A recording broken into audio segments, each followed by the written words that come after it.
이제 시간이 되었으므로 우리 다 같이 자리에서 일어나셔서 26장 찬송 부르시면서 대림절 둘째 주일 날 예배 시작하겠습니다. 26장 찬송입니다.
성자와 성령의 이름으로 우리의 마음과 욕망과 은밀한 것까지도 아시는 전능의 하나님, 성령의 감동으로 우리의 마음을 깨끗하게 하옵소서. 하나님을 온전히 사랑하고 그 거룩하신 이름을 진심으로 찬양하게 하옵소서. 주 예수 그리스도의 이름으로 기도하옵나이다. 우리가 죄 없다고 하면 이는 자신을 속이는 것이요 진리가 우리 안에 있지 않기 때문입니다. 그러나 우리가 죄를 고백하면 신실하시고 의로우신 하나님은 우리의 죄를 용서하시고 모든 불의에서 깨끗하게 해 주십니다. 지난 한 주간 우리의 삶을 돌아보면서 조용히 자신의 죄를 고백하는 시간을 갖겠습니다.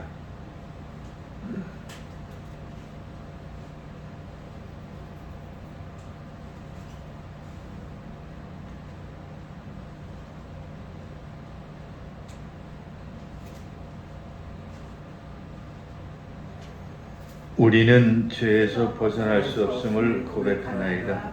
우리는 생각과 말과 행위로 죄를 지었으며 원하는 선을 행치 아니하고 원하지 않는 악을 행하나이다. 우리는 마음을 다해 주를 사랑하지 않았으며 내 이웃을 내 몸과 같이 사랑하지도 않았나이다. 하나님의 아들 주 예수 그리스도를 보시고 우리를 불쌍히 여기소서. 우리를 용서하시고 새롭게 하옵소서. 주님 뜻 안에서 기뻐하며 주의 길을 걸으며 하나님의 거룩하신 이름을 영화롭게 하옵소서. 전능하신 하나님 아버지께서 우리를 불쌍히 여기시고 그의 외아들을 보내시사 우리의 죄를 대신하여 죽게 하셨으며 그의 공로로 우리의 죄를 사하여 주셨습니다. 그러므로 소명을 받고 안수받은 하나님의 말씀의 종인 나는 주 예수 그리스도의 명하심에 따라 여러분의 죄가 사해졌음을 성부와 성자와 성령의 이름으로 선포합니다. 이제 자리에 앉으셔서 찬송가 뒤에 교동문 116번 같이 교독하겠습니다. 교동문 116번 구주강림 두 번째 교동문입니다.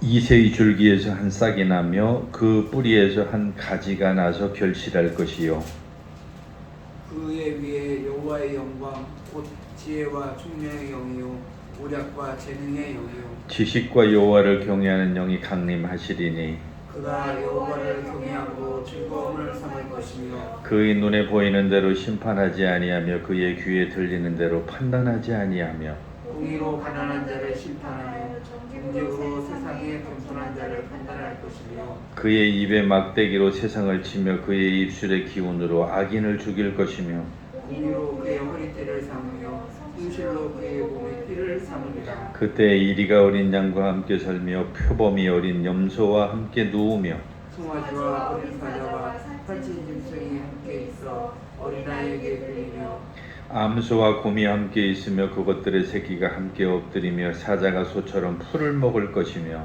젖 먹는 아이가 독사의 구멍에서 장난하여 젖된 어린아이가 독수리 입에 손을 넣을 것이라. 내 거룩한 산 모든 곳에서 해됨도 없고 상함도 없을 것이니 이는 물이 바다를 덮은 같이 여호와를 아는 지식이 세상에 충만할 것임이니라. 그날에 이새의 뿌리에서 한 싹이 나서 만민의 기치로 설 것이요 열방이 그에게로 돌아오리니 그가 거룩하시 여호와로 오리라. 아멘. 이제 한번 같이 기도하실 때에 날씨가 많이 추워졌습니다. 이 추운 날씨에 우리 주변에 많이 고통당하는 이웃들을 위해서 기도하시고, 그리고 더불어서 이제 우리가 대림절을 보내고 있는데 대림절 주님 오시기를 고대하는 그런 믿음을 위해서도 기도하시고, 나라와 민족을 위해서 교회를 위해서 같이 기도하겠습니다.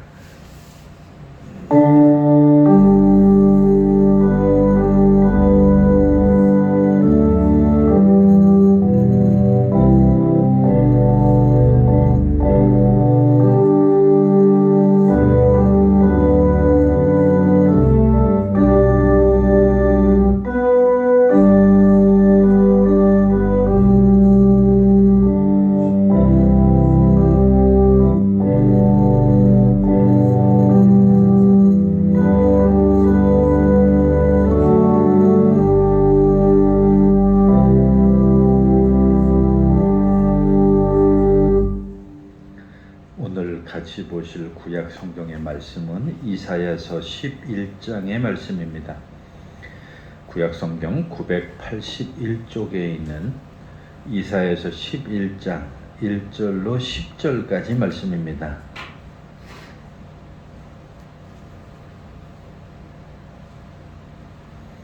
오늘의 구약 성경 말씀인 이사야서 11장 1절로 10절까지인 말씀을 우리 같이 읽겠습니다. 이새의 줄기에서 한 싹이 나며 그 뿌리에서 한 가지가 나서 결실할 것이요 그의 위에 여호와의 영 곧 지혜와 총명의 영이요 모략과 재능의 영이요 지식과 여호와를 경외하는 영이 강림하시리니 그가 여호와를 경외함으로 즐거움을 삼을 것이며 그의 눈에 보이는 대로 심판하지 아니하며 그의 귀에 들리는 대로 판단하지 아니하며 공의로 가난한 자를 심판하며 정직으로 세상의 겸손한 자를 판단할 것이며 그의 입에 막대기로 세상을 치며 그의 입술의 기운으로 악인을 죽일 것이며 공의로 그의 허리띠를 삼으며 성실로 그의 몸의 띠를 삼으리라. 그때 이리가 어린 양과 함께 살며 표범이 어린 염소와 함께 누우며 송아지와 어린 사자와 살찐 짐승이 함께 있어 어린아이에게 끌리며 암소와 곰이 함께 먹으며 그것들이 새끼가 함께 엎드리며 사자가 소처럼 풀을 먹을 것이며 젖 먹는 아이가 독사의 구멍에서 장난하며 젖된 어린아이가 독사의 굴에 손을 넣을 것이라. 내 거룩한 산 모든 곳에서 해됨이 없고 상함도 없을 것이니 이는 물이 바다를 덮음같이 여호와를 아는 지식에 세상에 충만할 것임이니라. 그날에 이새의 뿌리에서 한 싹이 나서 만민의 기치로 설 것이요 열방이 그에게로 돌아오리니 그가 거한 곳이 영화로우리라. 아멘. 오늘 사도 서간문은 로마서 15장에 있는 말씀입니다. 신약성경 260쪽에 있는 로마서 15장 4절로 13절까지 말씀입니다.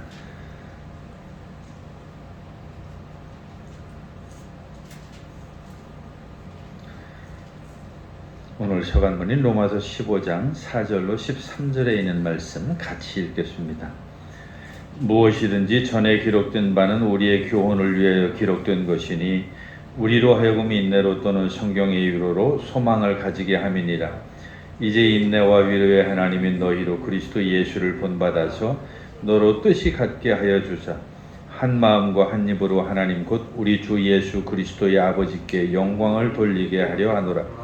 그러므로 그리스도께서 우리를 받아 하나님께 영광을 돌리신 것 같이 너희도 서로 받으라. 내가 말하노니 그리스도께서 하나님의 진실하심을 위하여 할례의 추종자가 되셨으니 이는 조상들에게 주신 약속들을 견고하게 하시고 이방인들도 그 긍휼하심으로 말미암아 하나님께 영광을 돌리게 하려 하심이라. 기록된 바 그러므로 내가 열방 중에서 주께 감사하고 주의 이름을 찬송하리로다 함과 같으니라.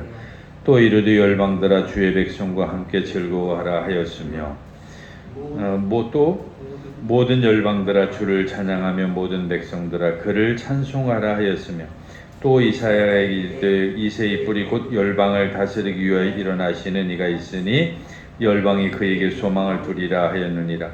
소망의 하나님이 모든 기쁨과 평강을 믿음 안에서 너희에게 충만하게 하사 성령의 능력으로 소망이 넘치게 하시기를 원하노라. 아멘. 258장 찬송 드리겠습니다.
같이 보실 성경 말씀, 복음서 말씀은 마태복음 3장의 말씀 같이 보겠습니다.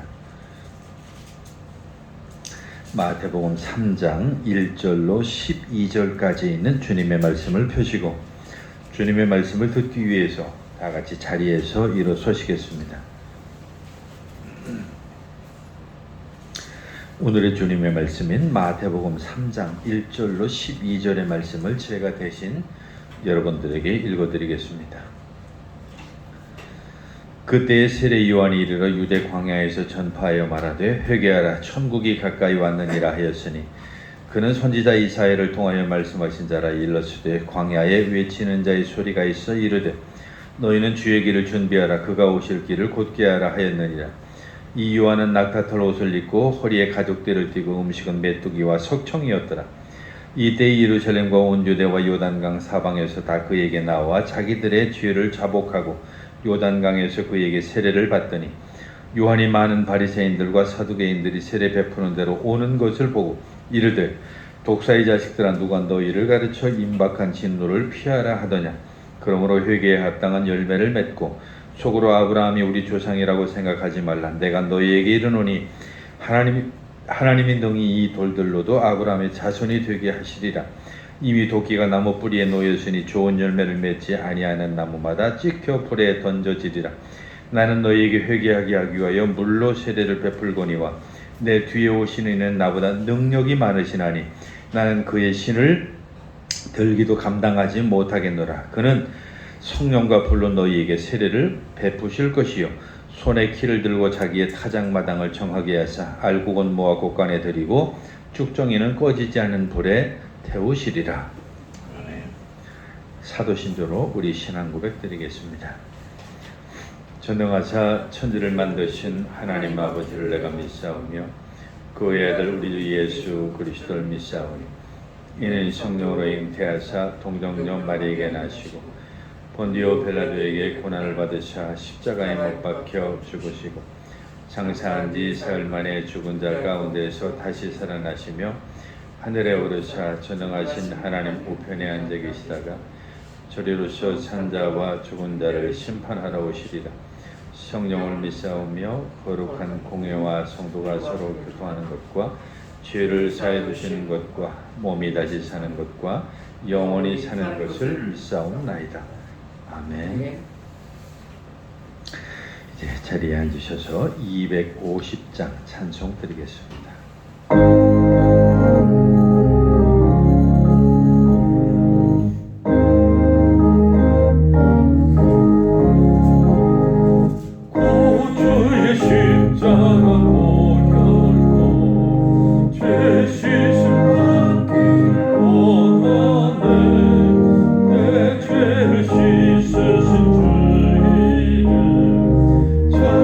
찬송합시다.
물 좀 한 컵 갖다 주세요.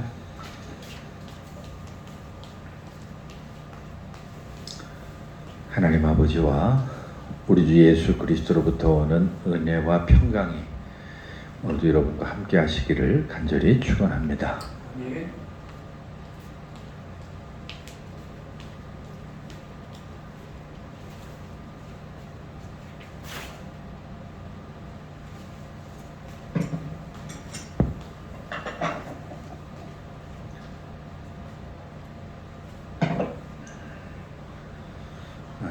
우리가 사용하는 그 일반 그 생필품이라든지 주변에 접하는 많은 것들 가운데서 새 상품을 사면 주로 그 박스에 꼭 한마디 빼놓지 않고 써있는 그런 말이 있는데, 그게 뭐냐면 경고나 주의사항이 뭐 같은 말이죠.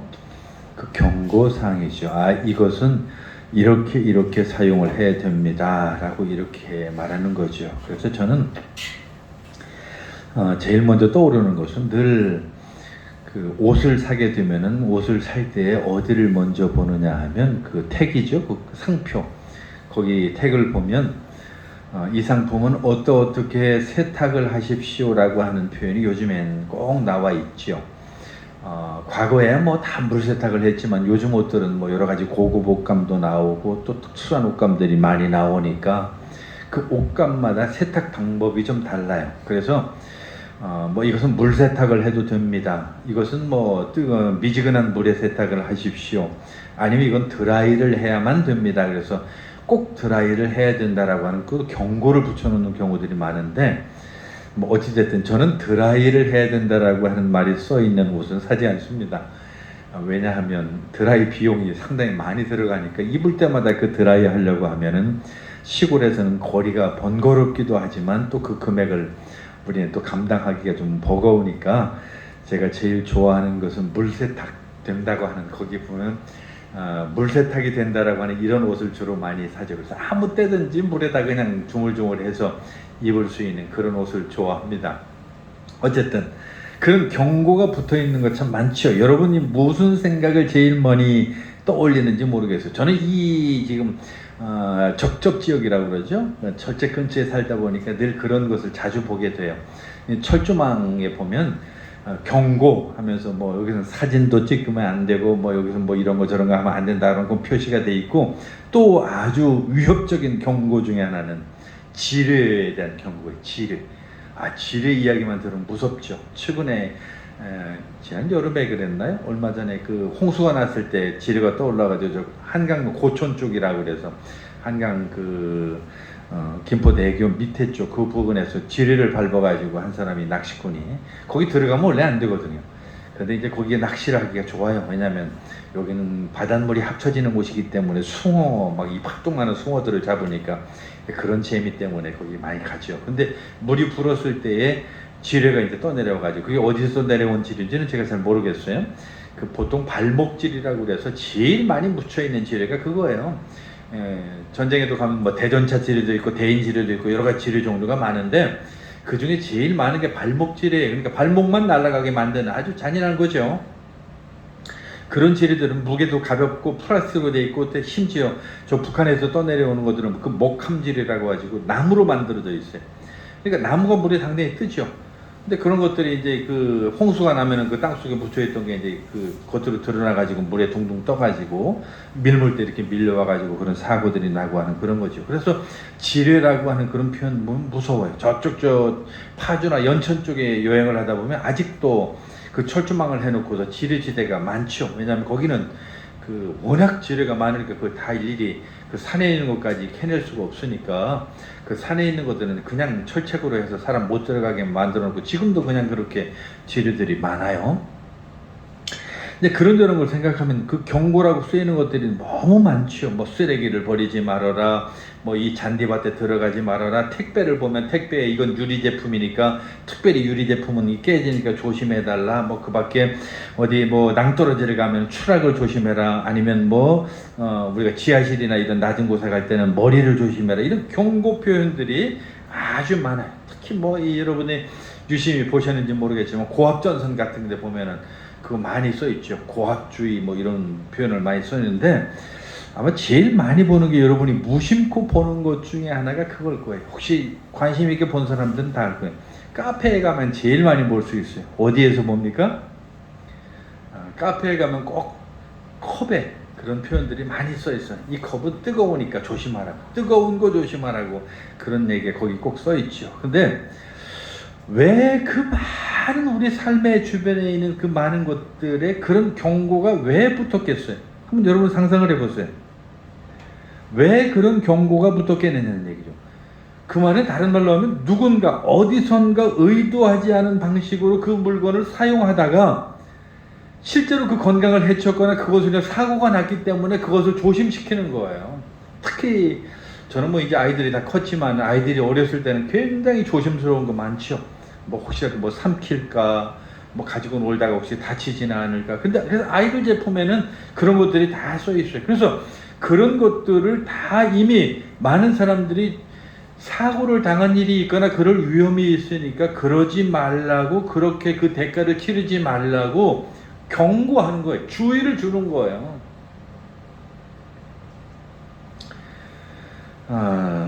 우리가 어떤 그 지금 이야기한 여러 가지 많은 그 주의를 주는 그런 경고를 무시할 수 있는 자유가 우리에게는 있어요.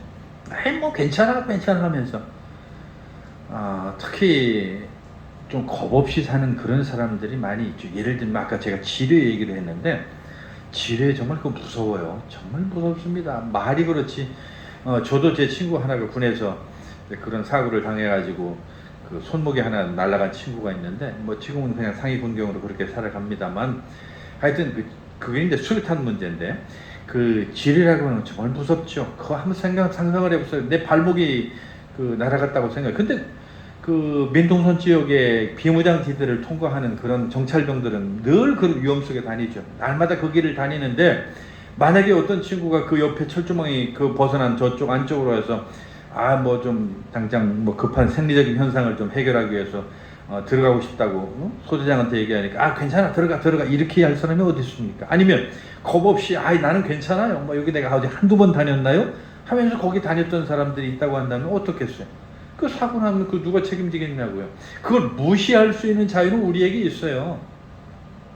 그걸 마음껏 우리가 스스로가 드라이라고, 이건 반드시 드라이를 해야 됩니다라고 하는 그 경고가 붙어 있는데도 불구하고 그 옷을 그냥 비눗물에다 빨 자유는 우리에게 있다는 거죠. 그 대신 그 대가는 우리가 치르지 않으면 안 되는 거예요. 그 옷을 그 비눗물 그냥 미지근한 물에 내 마음대로 빨았다가 그 옷이 줄었거나 변형되었다라고 했을 때 그 대가는 내가 감당해야죠.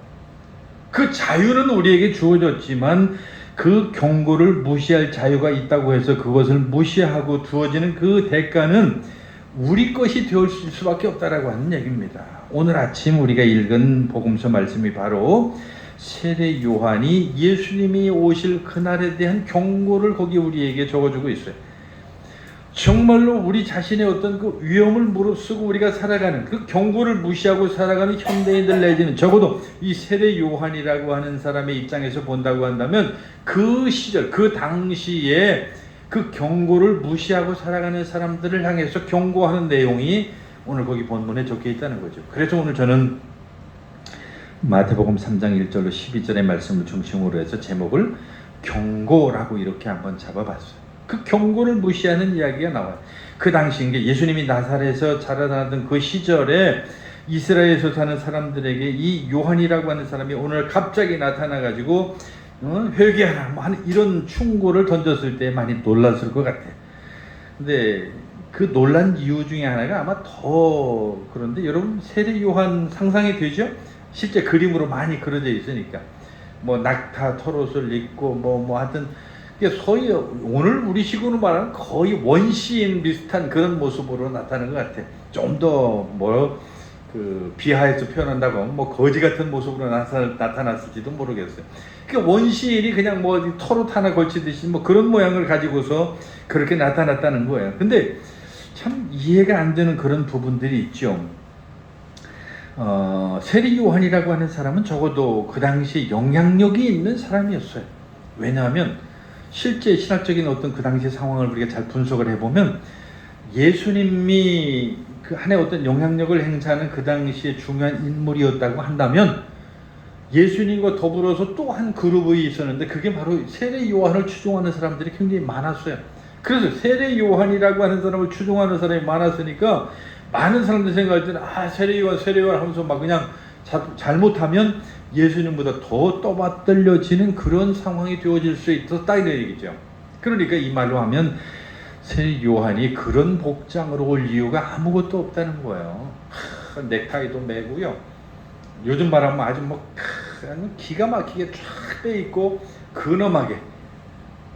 그래서 많은 사람들 앞에서 그 권위를 내세울 수 있는 충분히 그럴 만한 그런 여건이 그리고 그런 조건이 될 만한 그런 사람이었는데도 불구하고 오늘 본문에서 보면 그 광야에서 아주 참 허름한 그 낙타 털옷을 입고 거기다 더 먹는 것도 그렇게 대단하게 진수성찬을 차려서 먹은 그런 게 아니라 뭘 먹었어요? 메뚜기하고 꿀밖에 안 먹었어요. 그러니까 그런 아주 초라한 모습으로 그런 모습으로 와서 회개하라고 이렇게 외쳤다라고 하는 것이죠.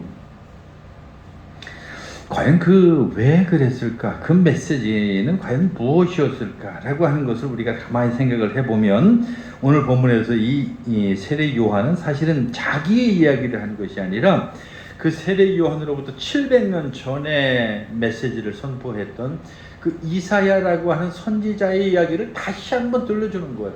그래서 우리가 흔히 얘기하는 메시아 예언이죠.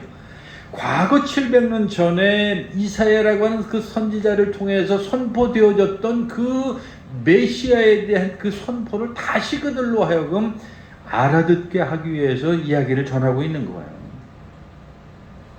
그래서 그들로 하여금 700년 전에 우리의 선지자 이사야가 이렇게 선포했는데 여러분 이거 다시 기억해야 됩니다 라고 얘기하는 것이죠. 그래서 겸손한 모습이라고 하는 것은 지금 그런 모습으로 왔다라고 하는 것은 어떤 의미에서 보면 예수님이 드러나야지 내가 드러나면 안 되기 때문에 그 예수님을 드러내야 된다라고 하는 그런 생각이 아마 더 많이 작용한 것이 아니었을까라고 하는 거죠.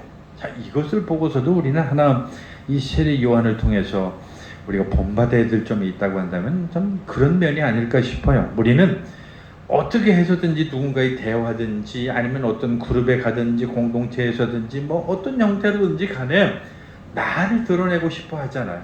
내가 이런 사람이야. 내가 아주 이렇게 능력이 있어. 내가 이렇게 대단해.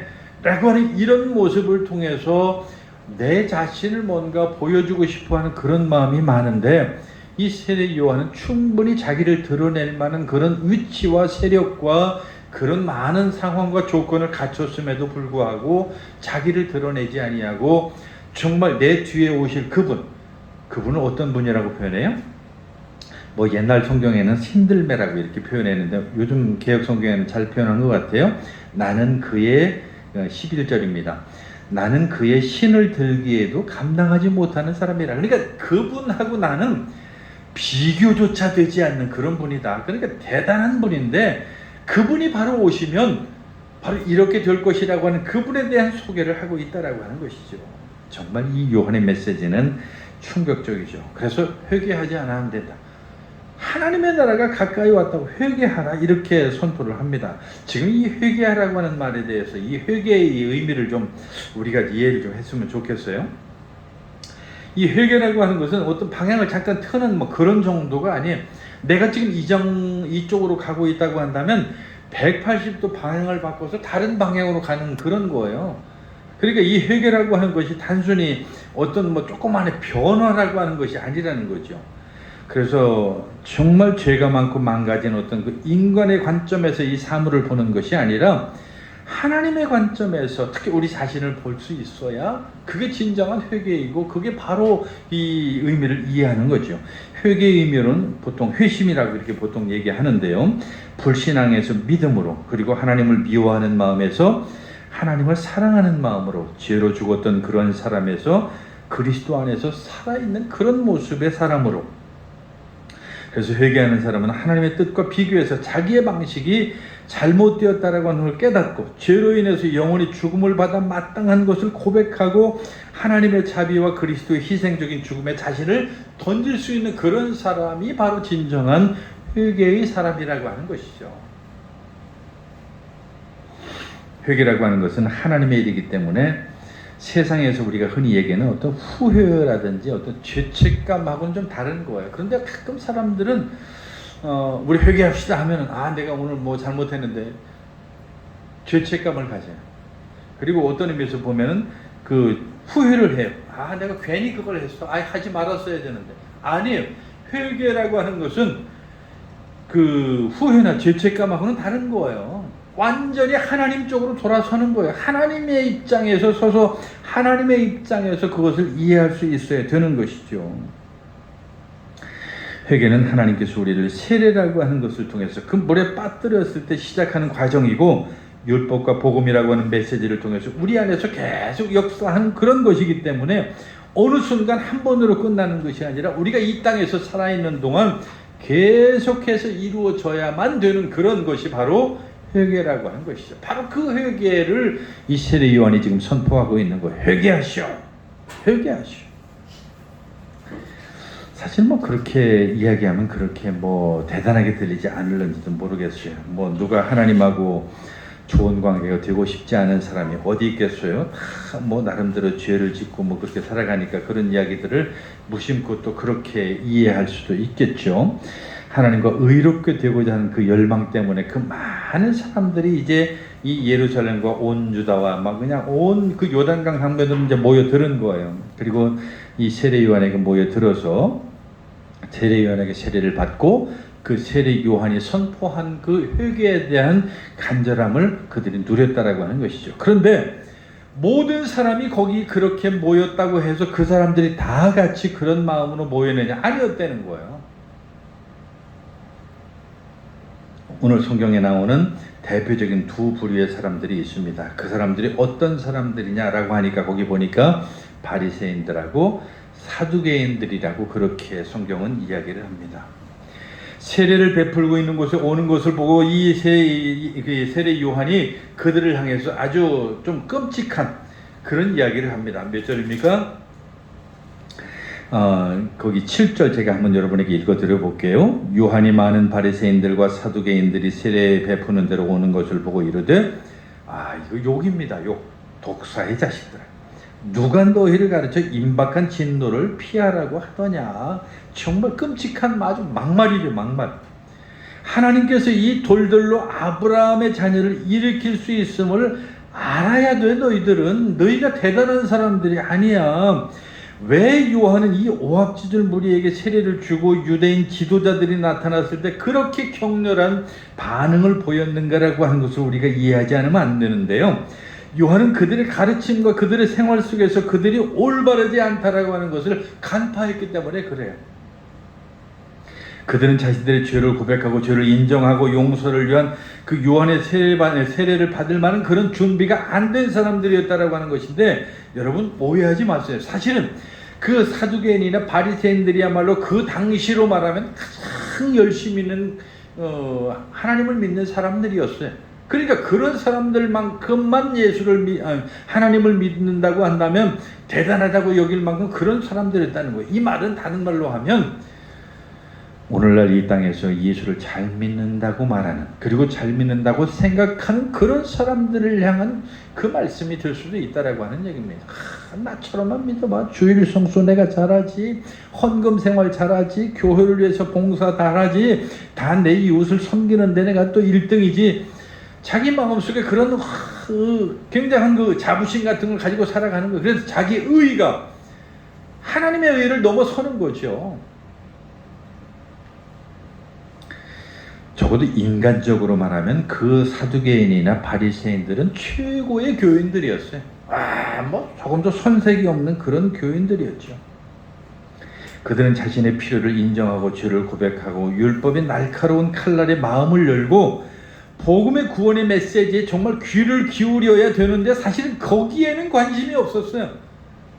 그런 곳에 관심이 있는 것이 아니라 내가 이런 사람이야, 나는 이렇게 살아 라고 하면서 많은 사람들에게 그렇게 자기를 보여주고 싶은, 그러니까 복음의 구원의 메시지에 귀를 기울이는 것이 아니라 엉뚱한 곳에 마음이 가 있었던 그런 사람들이었다라고 하는 것이죠. 그러니까 완전히 피상적이고 자기중심적인 그런 종교에 빠져있는 그런 사람들이었다라고 하는 것입니다. 그러니까 이 말은 다른 말로 하면 오늘날 현대 그리스도인들의 많은 사람들이 바로 그러한 모습 속에서 비춰지고 있고 실제로 그렇게 살아가고 있다라고 하는 것은 예수님으로부터 이 독사의 자식들이라고 하는 그 비난을 받을 만한 충분한 자격이 있는 사람들이 너무 많이 있다라고 하는 것이죠. 그 사람들은 사실 나름대로 그렇게 살아갈 만한 충분한 이유가 있었어요. 왜냐하면 자기들 스스로가 생각할 때 나는 아브라함의 후손이니까 하나님이 나를 어떻게 하겠어. 이 생각이 그들을 지배했던 거예요. 하나님의 자손이고 내가 하나님을 잘 믿는데 내가 왜 하나님이 설마 우리를 어떻게 하시겠어. 오늘날도 똑같죠. 내가 이렇게 하나님을 위해서 애쓰고 수고하고 막 봉사하고 섬기고 내가 이렇게 하는데 하나님이 설마 나를 어떻게 하겠어? 라고 하면서 자기 의의는 내세울 줄 알았지만 진정한 하나님의 의의가 그 마음에 없다고 한다면 이 바리새인의 서기관과 다를 바가 없다라고 하는 것이죠. 그러니까 정말 믿는 도끼가 뭐였냐면 그들에게는 아브라함의 자손이었다고. 우리는 아브라함의 자손인데 설마 하나님이 어떻게 하시겠어? 그때 이 세례 요한이 아주 참 끔찍한 이야기를 하죠. 여기 굴러다니는 이 많은 돌들로도 하나님의 아브라함의 자손이 되게 할 수 있다. 그러니까 너희가 그렇게 자랑하는 그거 아무것도 아니야. 너희가 그렇게 자랑하고 그 백으로 생각하는 그것은 정말 아무 의미 없는 것들이야. 그들은 자신을 하나님의 선한 편에 머물기 위해서 필요한 정말 참 착한 사람들로 착각을 했고요. 그들은 완전한 그 타락과 구세주가 절실히 필요하다라고 하는 그 사실에 대해서는 그 마음에 인정하지 않았다라고 하는 거예요. 자기를 믿는 이 사람들에게 요한은 무뚝뚝한 정말로 아주 끔찍한 말로 도끼가 이미 나무 뿌리에 놓였으니까 좋은 열매를 맺지 못하면 그 나무는 다 찍혀서 불에 던져 지울 것이라고 하는 아주 정말 위협적인 말씀으로 경고를 하고 있는 거예요. 경고. 여러분 이 경고가 얼마나 무섭습니까? 근데 여러분 가끔 이런 설교를 할 때마다 이제 의도치 않게 많은 그리스도인들 마음속에 이의를 제기하는 사람들이 있어요. 이거 목사님 그래도요. 저 지금 밖에 세상을 보세요. 저 밖에 세상에 하나님도 안 믿고 지금 주일날 저렇게 놀러 다니고 유흥에 빠져 있고 지난번 이태원 사고에서 보셨죠? 그 애들 젊은 애들 노는 거 보세요. 그냥 하나님은 관심 없어요 하면서 그들을 욕하고 그들을 비난하고 그들을 꾸짖는 그런 설교를 해야지 왜 오만 열심히 교회 나오는 교인들을 향해서 그렇게 경고를 보내십니까? 억울할 수도 있죠. 충분히 억울합니다. 아마 바리새인들과 서기관들도 그렇게 생각하지 않았을까요? 이 친구 이거 정말 재미있는 친구네. 생각을 해봐. 우리는 그래도 하나님을 섬긴다고 열심히 교회를 위해서 헌신하고 봉사하고 이웃을 섬기는데 지금 정작 우리보다 못한 사람이 널렸는데 왜 우리를 향해서 무슨 독사의 자식들이니 도끼가 나무 뿌리에 놓였다느니 이딴 소리를 하고 있는 거야. 왜 이렇게 하는 이유가 뭐야? 그렇게 이의를 제기하고 항의를 하는 것이 얼마나 쉽고 그리고 많은지 우리 충분히 이해가 됩니다. 그러나 여러분 우리가 알아야 될 것 중에 하나는 우리 스스로의 마음속에서도 그러한 위로 때문에 그러한 변명 때문에 진정한 그리스도인의 삶이 자꾸 하나님으로부터 멀어지고 있다라고 하는 사실입니다. 그래서 오늘 우리에게 그 경고가 필요한 거예요. 그런 경고가 우리에게 끊임없이 다음으로 말하면 그래 맞아 내가 정신 차려야지. 나 이러면 안 되지. 내가 내 마음속에 이런 마음도 있었네 하면서 스스로가 하나님 안에서 우리가 회개하는 심령을 가지게 된다라고 하는 것입니다. 우리 안에 누구든지 바리새인이 들어있기 때문에 그런 것이죠. 자기의 길을 찾고자 하는 사람들에게 천국으로 가는 뒷문은 없다. 이 말 여러분 한번 기억하시기 바랍니다. 천국으로 돌아가는 뒷문은 없어요. 정말 가장 끔찍하고 두려운 것은 마태복음 7장 22절에 나와 있는 말씀처럼 우리가 천국에 갔을 때 나는요 하나님을 위해서 내가 평생 교회를 잘 다녔고요 주일 성도도 잘했고요 헌금 생활은 물론이거니와 그냥 내가 여러 가지 이웃사랑도 잘 실천했고요 난 이렇게 많은 것을 했습니다 라고 이렇게 하나님 앞에 주절주절할 그때 하나님께서 우리에게 나는 너를 모른다. 나는 너를 모른다라고 하는 이 말씀이 만약에 우리에게 주어진다고 한다면 이거 얼마나 끔찍하겠어요. 이거 정말 충격이지 않아요? 그래서 우리가 경고가 필요한 거죠. 열매 없는 나무를 찍을 준비가 되어 있다라고 하는 그 말씀에 우리가 정말 정신 바짝 차리지 않으면 안 된다라고 하는 거예요. 그런데 더 중요한 것은 지난 2000년 동안 그게 안 변했다는 거예요. 여전히 바리새인처럼 사는 사람이 있고 여전히 사두개인처럼 사는 사람들이 있고 그리고 정말 하나님 안에서 회개하고 하나님의 말씀 안에 몰입되어 살아가는 사람들은 너무 적고 소수라는 얘기죠. 이제야말로 우리가 하나님의 말씀을 귀를 기울여야 될 때, 그 요한의 경고에 우리가 귀를 기울여야 될 때라고 생각이 됩니다. 이제 그 경고를 우리가 흘려듣지 마시고 정말로 우리 마음속에 단단히 그 말씀을 좀 잘 명심했으면 좋겠어요. 그런데 우리 한국인들뿐만 아니죠. 뭐 세계 모든 사람들에게 고질병이 하나가 있어요. 그 고질병이 뭐냐면 내일이에요. 내일. 내가 묵상을 하는 제가 낸 책도 그렇고요. 그 묵상하는 제목도 제가 오늘이라고 적은 이유가 바로 거기에 있어요. 오늘이에요. 오늘. 지금 여기. 오늘 지금 여기서 우리가 그러한 것들을 각성하고 받아들이고 경고로 이해하지 않으면 늦는다는 거예요. 내일은 없어요. 근데 우리는 늘 그렇게 얘기를 하죠. 내일 하면 되지. 뭐 이렇게 조금 지금은 내가 이럴 때니까 좀 나이 먹어서 하면 되지. 지금은 내가 좀 어렵고 힘들으니까 조금 여유가 생기면 하지. 끊임없이 이런저런 모양으로 내일, 다음날, 나이 먹으면 나중에 건강해지면 이런 핑계를 가지고 그렇게 우리의 결단을 미룬다라고 하는 얘기예요. 하지만 하나님은 계속해서 우리가 용서를 우리의 용서를 기다리시는 그런 분은 아니라고 하는 사실. 어느 날 그 순간이 오면 그리고 그 문이 닫히면 우리가 아무리 부러지져도 소용없는 그날이 온다라고 하는 얘기입니다. 여전히 우리 마음속에 그렇게 아직은 내가 하나님을 위해서 열심히 일한 게 있으니까 그래도 하나님이 나를 봐주실 거라고 하는 그런 안일함에 사로잡혀서는 아니 될 줄로 압니다. 정말 지금 이 시간이야말로 회개할 시간이요. 내가 그 말씀의 경고를 들어야 될 시간이라고 하는 사실을 우리가 준비하지 않으면 그리고 유심히 명심하지 않으면 안 된다라고 하는 사실입니다.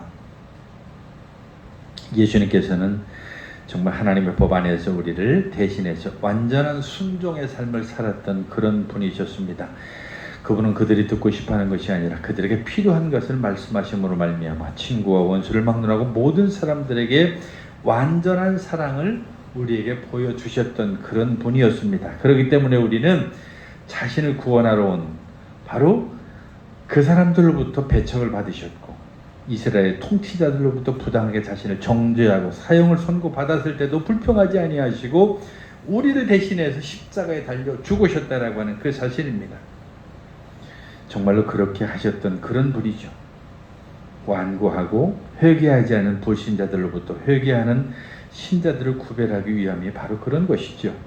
하나님의 말씀, 즉 그분의 율법과 복음이 선포되는 곳마다 그 분리가 일어나고 있습니다. 지금 바로 여기에서 예수님은 알곡을 거두어들이고 쭉정이를 버릴 수 있다라고 하는 사실을 우리가 이해하지 않으면 그 경고를 흘려들 수 있다는 얘기죠. 괜찮아.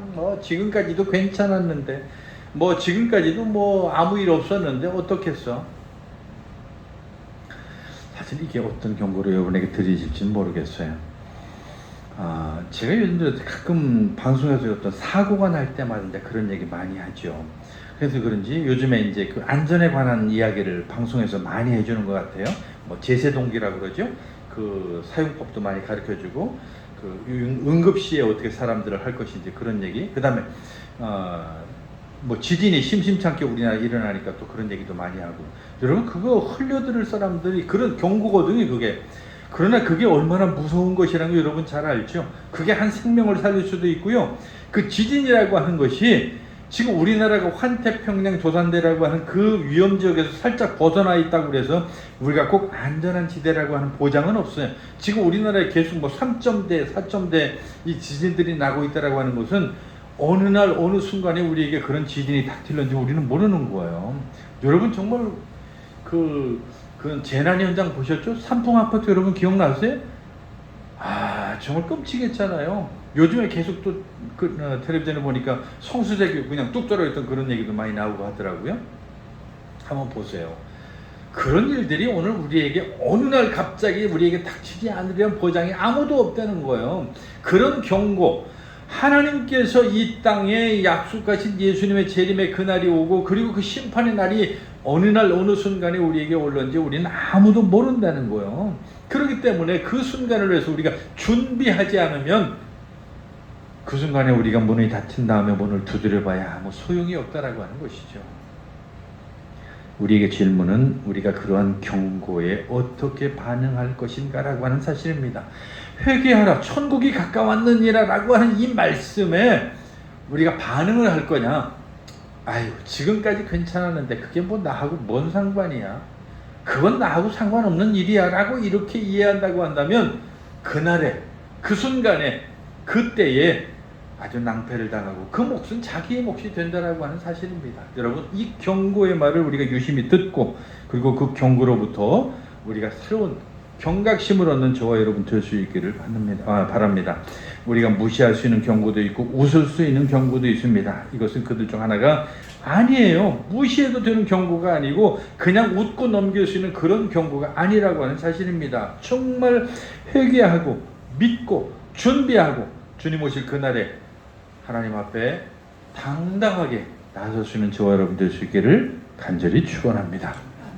기도하겠습니다. 사랑이 많으신 하나님, 오늘 우리에게 바리새인들과 사두개인들에게서 보았던 그리고 그들을 향해서 외치고 그들을 향해서 소리를 질렀던 세례 요한의 음성이 들립니다. 그 경고의 음성을 우리가 흘려듣지 않게 하시고 그 경고의 음성을 우리가 새겨 정말 주님 오실 그날에 준비함으로 주님 앞에 칭찬받는 종이요 주님 앞에 선택받는 귀한 종이 되게 하여 주시옵소서. 예수님의 이름으로 기도하옵나이다.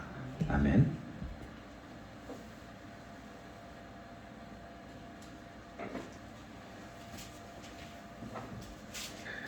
이제 우리 279장 찬송 부르시면서 봉헌 드리겠습니다.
하나님 아버지, 오늘 세례 요한이 광야에서 그와 같이 회개하라, 천국이 가까웠느니라 회개하라 라고 경고했던 것처럼 오늘 우리에게도 끊임없이 하나님의 말씀이 경고로 와닿는데도 불구하고 그 경고가 들리지 아니하는 사람들의 귀를 열어서 그 경고를 듣게 하시고 주님 오실 그때에 정말로 준비한 사람으로서 하나님 앞에 선택받는 귀한 구원받는 자들이 되게 하여 주시옵소서. 오늘도 하나님 앞에 드려진 물질들을 하나님 기뻐 받으시고 그 속에서 하나님의 귀한 은혜가 넘치게 하여 주시옵소서. 믿음이 없어 드리지 못한 손길 위에 믿음을 더해 주시고 물질이 없어 드리지 못한 손길 위에 물질의 풍족함을 허락하여 주시옵소서. 예수님의 이름으로 기도하옵나이다. 아멘.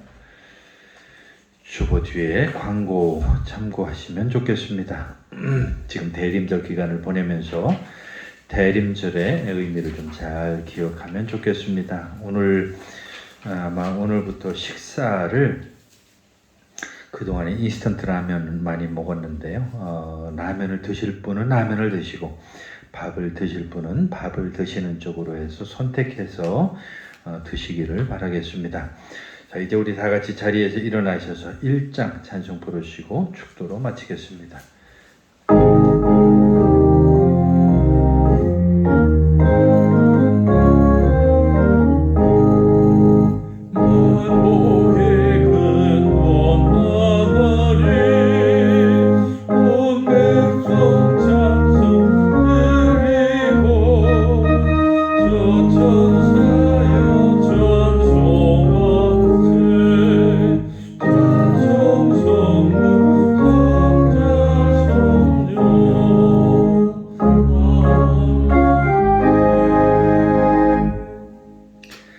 이제는 우리 주 예수 그리스도의 크신 은혜와 하나님 아버지의 극진하신 사랑과 성령의 감동 감화 교제 교통하심이 이제 하나님의 귀한 말씀 속에서 얻어지는 경고의 음성을 듣고 정말로 믿음의 정신을 차려서 회개함으로 하나님의 귀한 은혜에 축복받는 그리고 준비되어서 구원받는 귀한 성도들 머리 위에 이제부터 영원까지 함께 하시기를 간절히 축원하옵나이다. 아멘.